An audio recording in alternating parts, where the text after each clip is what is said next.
Hello, Mr. Allman here, and this is part 2 of your Allmencast on immunity. In the previous video, I discussed the innate immune system and all of the ways in which the body has prevented the passage of pathogens into it and prevented those pathogens from being able to cause a lot of damage. Now, in those cases when pathogens are going to cause an infection, are going to be spreading within the body, it is up to the adaptive immune system to be able to mount an effective defense against it, and just as importantly, to be able to prevent future infections from occurring. Now, the adaptive immune system, or the specific immune system, is going to rely on two major types of cells. Now, you need to be most familiar with the term lymphocyte. So the lymphocyte is going to be the general term describing the types of cells that are part of the adaptive immune system. These again are a type of blood cell, so the term white blood cell would refer to all of the cells pictured, but the lymphocytes are going to be the ones that are going to be mounting the specific response.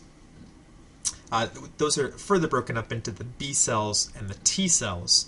Some of the work of these two types of cells are overlapping, and there are many more specific types of B and T cells, actually thousands of different types of them, so the level of complexity does actually get quite a bit more steep. Now, I will refer to lymphocytes often more general, but I will talk about B versus T cells some in this video. In terms of the IB syllabus, lymphocyte is the level of complexity which you are going to be required to be familiar with. So as we look at these B and T cells, there's an important relationship between something called an antigen and then the receptors which are present on these cells. Now, from the first video, the antigen was a piece of the pathogen which is kept by the phagocytes, and the phagocytes will actually keep those pieces and present them to the mature B and T cells to be able to use so that they can build receptors that are specifically designed to chemically match with the antigen of the virus or bacteria so that they can then recognize if those pathogens come back into the body. B cells come from your bone marrow, and these are responsible for one type, the antibody response. It's called the humoral response in the syllabus. Again, antibody is the term that you will see more commonly. T cells come from the thymus gland, which is a part of the endocrine system, and they are going to be responsible for the cell-mediated response. We'll spend more time in this video, and you need to spend more time being able to study the humoral or antibody response, which is the B cell specific. Now, in both of these, we need helper T cells. Now, if we look at the difference here and use this chart as a way to be able to summarize, if we look first at the first exposure of the antigen, remember that the antigen is the recognizable portion of the pathogen. The antigen is going to be engulfed by an antigen-presenting cell. The antigen-presenting cell is something like a phagocyte. That is then going to trigger helper T cells. Helper T cells are going to stimulate both the B cells, which are going to make antibodies, and the T cells, which are going to make more T cells that are going to both destroy more of the pathogens and create a type of memory cell, which will help in terms of the second exposure to the same thing. When that pathogen comes in, it's going to activate the B cells, along with the activation by the T cells, the B cells are going to secrete something called an antibody, and I'll get back to that in a moment. The antibody is going to be a protein that's going to help to be able to defend against those pathogens which are already there. In both cases, what's helpful is that there are certain cells called memory cells that are going to be left behind, and they're going to circulate through your blood forever. And the presence of those memory cells will allow you to mount a quicker response the next time that same pathogen comes into the body. So when we talk in everyday language about developing immunity to a disease, it's all about the presence of these memory cells that will quickly recognize and then reactivate the body's responses against that disease when you come in contact with it again. So it's not as though you don't get sick the second time, it's just that when that pathogen does get into your body, you are able to destroy it before it actually infects enough of your cells so that you would have any symptoms or feel the ill effect of it. So if we look at, again, the idea of the humoral response and the antibody-antigen relationship a little bit more. So antibodies are going to be proteins, and those proteins are each type of antibody is going to be specific to a particular pathogen, because the antigen is the part of the pathogen that is going to be bonded to by the antibody. So if you'll see here, the helper T cell is going to be creating a receptor that is going to match the antigen that was presented by one of your phagocytes. Your B cells are going to be able to produce more of those. So when activated by a helper T cell, your B cells will be able to make more of those. And so you can see these little Y-shaped things. These are going to be antibodies. Some of those antibodies will stay attached to the cell, so as the cell travels around, it will be able to bind to the pathogen and absorb and destroy it.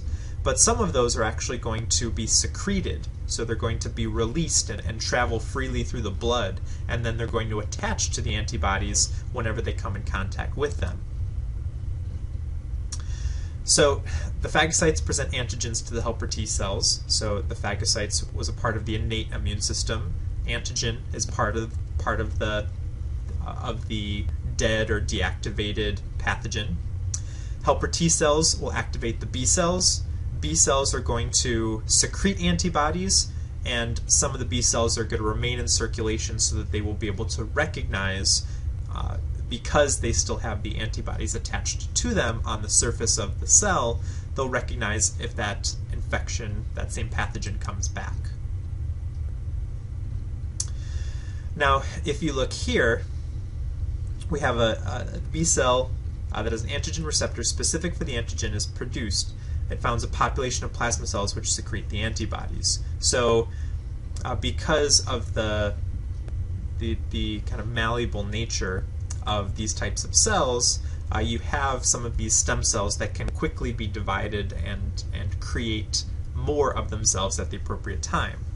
Now, it would be unrealistic to think that your body is going to have a large number of antibody-producing cells traveling through your blood all at once, because you can be exposed to thousands of different types, millions of different types of pathogens over the course of a lifetime.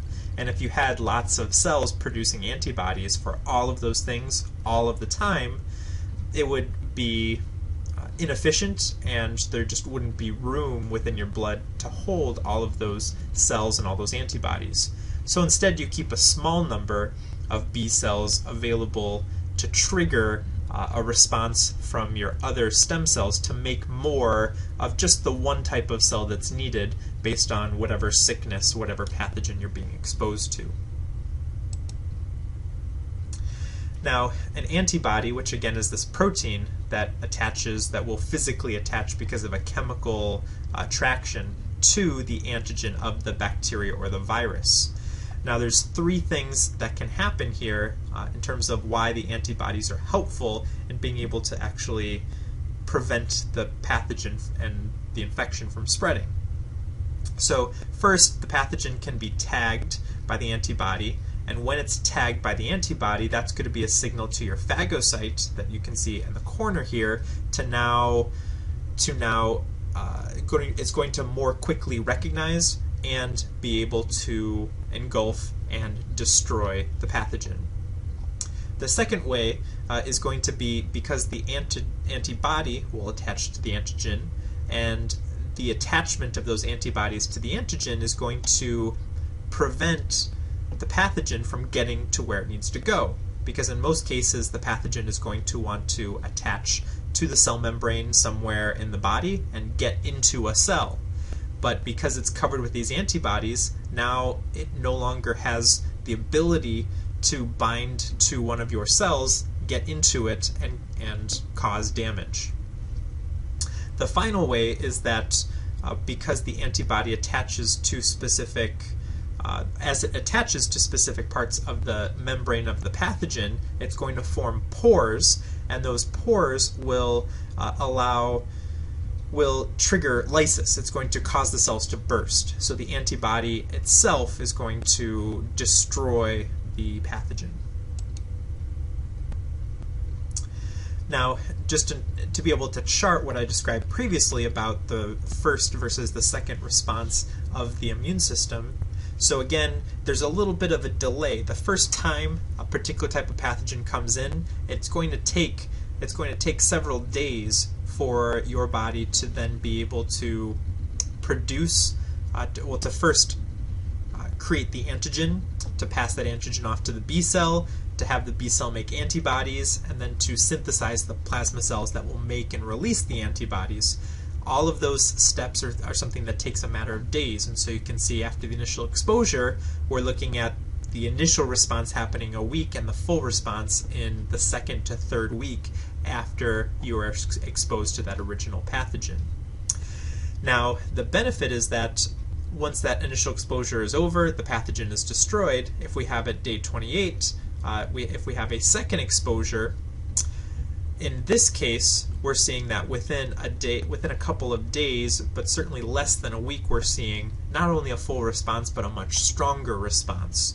So less days to have a bigger response means that there is not the same amount of time for the pathogen to be able to reproduce, and your body is able to destroy it before it can ever gain a foothold in any of your body's tissues. So that secondary response to the same antigen is going to be faster and more effective.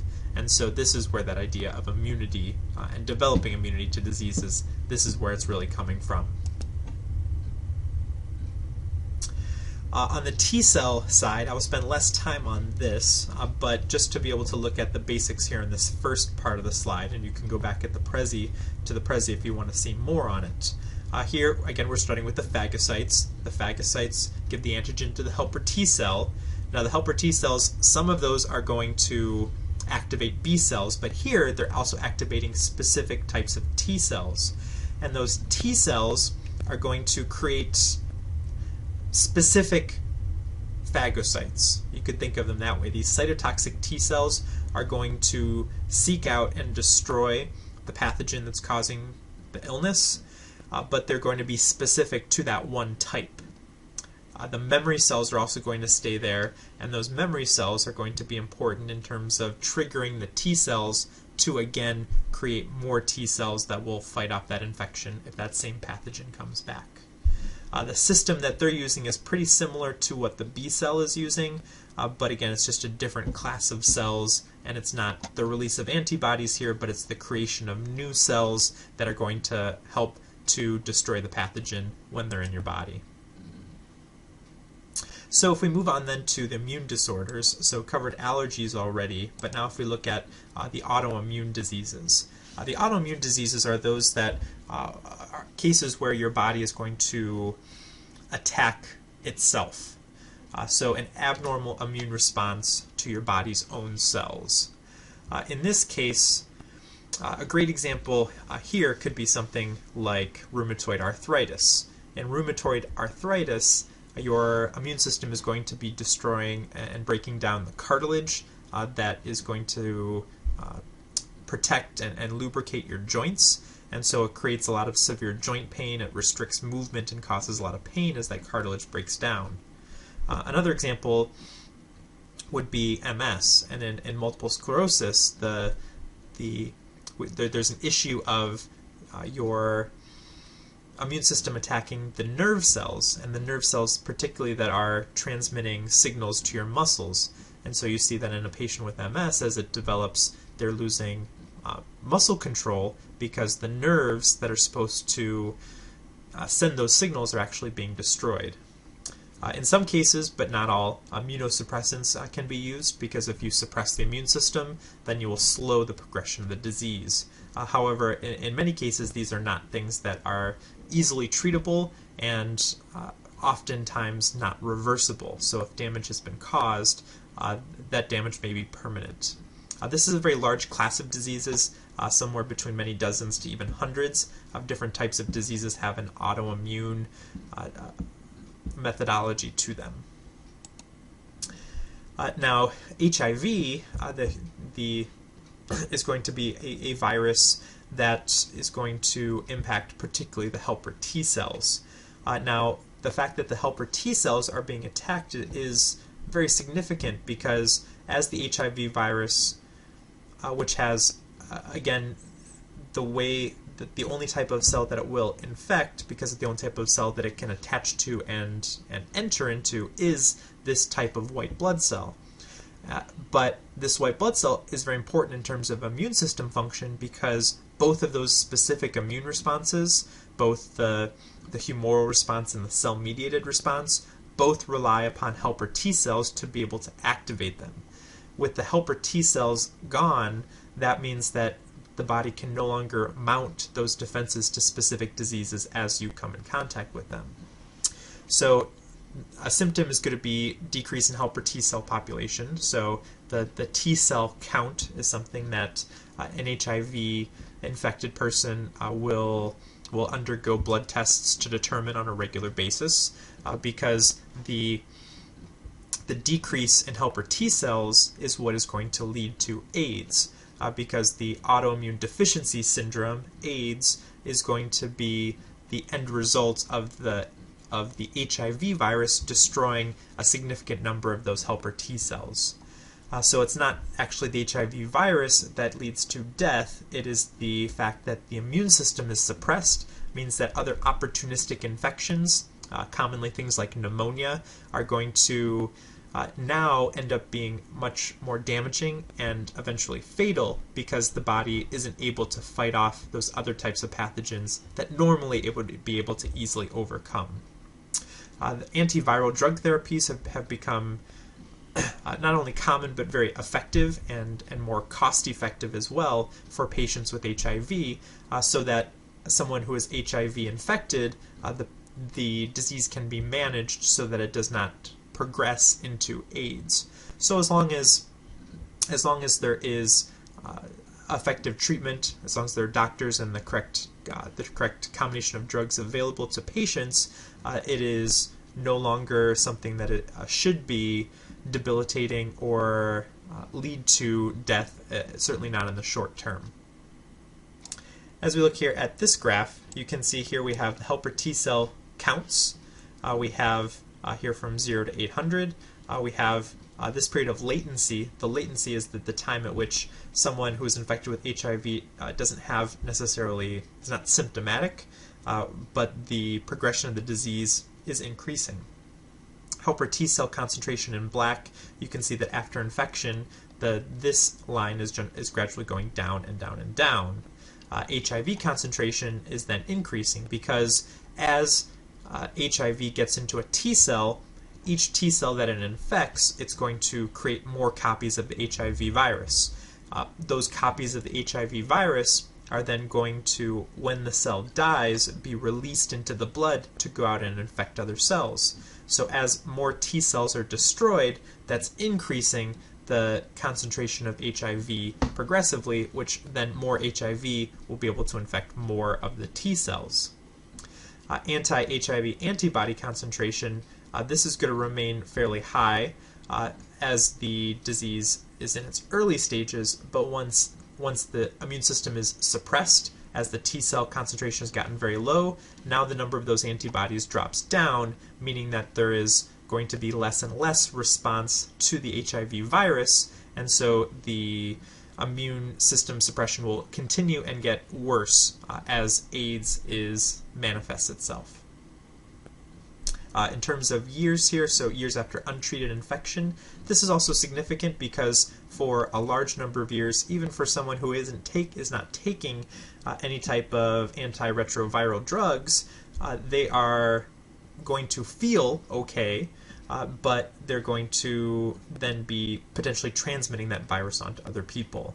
And so HIV is something that's transmitted only through blood, semen, vaginal secretions, in very small amounts in other types of secretions, but mostly through, historically, mostly through blood transfusions, through sharing of needles, and through sexual contact. Those have been the main ways in which HIV progressed. And so as people continued in, for example, unprotected sexual contact for many years after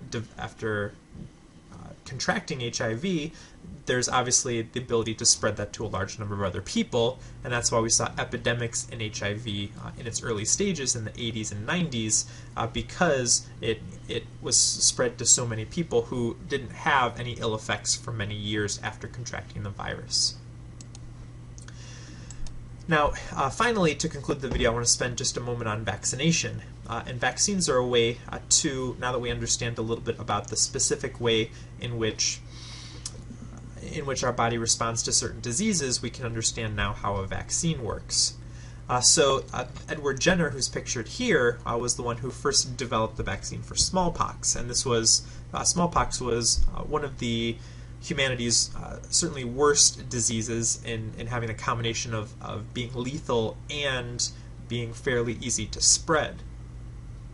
So what a vaccine does is expose the immune system to a pathogen and allows the immune system to be able to develop those memory cells that will be able to recognize the pathogen if it returns. The way that the vaccine works is by presenting a particular form of a pathogen to the body. And it's usually in an inactivated form, so it can't cause harm to the person. The person is able to produce the antigens, which will then create, through the helper T cells, the memory B cells and memory T cells that are needed to be able to respond to it in the future. But as you can see in the chart, if there are variations in the pathogens, then your immune system will only be ready for one of the particular variations that can happen. So here the idea of evolution always applies, and evolution will apply certainly to pathogens, and in many cases evolution happens faster in them. So viruses evolve and change over time, bacteria certainly evolve and change over time, and both of those can change very rapidly. And so as those viruses and bacteria do evolve, the immune system is no longer going to be prepared. The memory cells will not recognize the mutated form of the virus or bacteria, and as a result, they will not effectively respond to it. This is going to be the case for some of the types of diseases that we are unable to vaccinate. HIV is one of those that we have not developed an effective vaccination for because it changes so rapidly. Any vaccination that we give would become ineffective in a matter of a short number of years. Similarly for the flu virus, the flu virus does evolve so rapidly.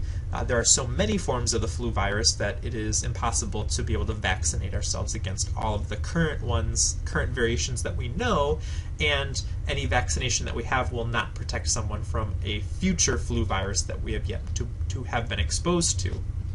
So each year, as there is an effort to have people get a flu virus, it's actually each year's flu virus is going to be a select number of variants of the flu virus that your immune system is being exposed to in that shot, and it is the work of organizations like the Centers for Disease Control to make determinations about which variations they are predicting to be particularly common in a given year. And sometimes they are more successful than others in those types of judgments. So someone with the flu virus is less likely to be able to get sick from the flu, but still not going to be immune from it even for that 1 year.